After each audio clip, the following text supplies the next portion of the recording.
Okay, let's talk about focus and concentration and how you can improve your focus and concentration using science-based protocols. Now, because today's episode is mainly focused on tools and not so much the underlying mechanisms, I'm mainly going to focus on what to do and when and how to do it.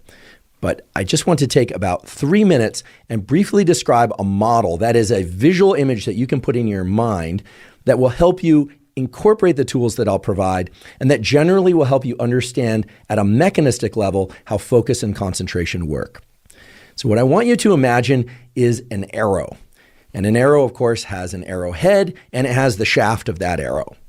And in the context of the neuroscience of focus and concentration, the neurochemical system that really represents the shaft of that arrow, right, the straight line, is epinephrine, also called adrenaline. And today I'll refer to adrenaline and epinephrine interchangeably. It turns out that epinephrine/adrenaline are released within your brain from a little location, a little cluster of neurons called locus ceruleus, but you do not need to remember that name, and from your body from the adrenal glands. And the release of epinephrine from those two locations overall increases energy. It increases alertness. It does not alone increase focus. Okay, so the reason I've assigned epinephrine, adrenaline, as the shaft of the arrow is that if focus is the arrow, there is no focus without epinephrine. So things, whether or not they're behavioral or psychological or supplements or drugs that increase epinephrine, allow focus to occur. They are necessary for focus, but they are not sufficient for focus. That is, they are required, but they are not enough to create focus. So we're going to need epinephrine in the equation. Without epinephrine, there is no focus or concentration. Now, the arrowhead on this metaphorical arrowhead that represents focus and concentration is going to be represented or related to the mechanisms of acetylcholine, a different neurochemical that also exists in the brain and body. In fact, in the body, it's responsible for the contraction and movement of your muscles. But today we're talking about acetylcholine not in that context, but rather in the context of its release within the brain. Acetylcholine is released from a couple of different locations in the brain, and the best way to think about it is it's like a spotlight.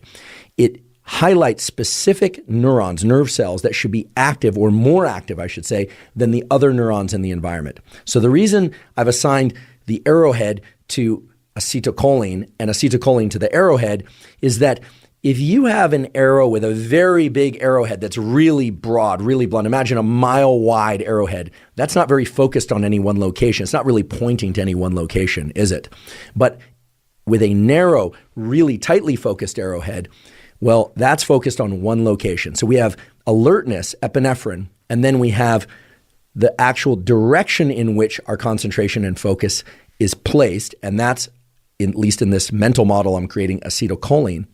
And then in order to have ongoing focus, we need another neurochemical. And it turns out that that third neurochemical is dopamine, a molecule often associated with pleasure and reward, but it's really the molecule of motivation.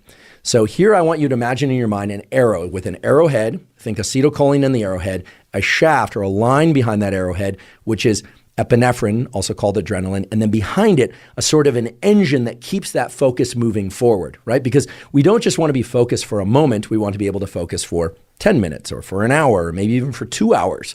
Turns out there's an optimal duration to focus. I'll teach you that in just a little bit.